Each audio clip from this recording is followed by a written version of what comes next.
来进行后续的支援，协力陆战队的攻击。8轮甲车承载战斗员到达油库前方之后，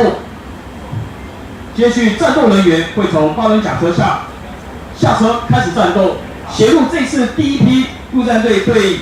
在油库里面的敌特工人员实施反击及制服。后续制压部分，各位看得到的是，现在红色烟幕代表敌特工人员已经对我们油库里面实施破坏以及攻击。那同时之间，我们陆军8轮甲车上的战斗员已经下车协助第一批陆战队的队员进入油库里面，针对敌的油库里面的特工部队人员实施反击的制服。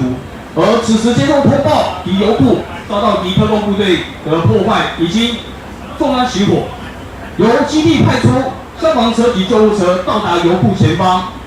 针对油库里面所被破坏的起火的地点实施扑灭以及后续待命伤患的救护。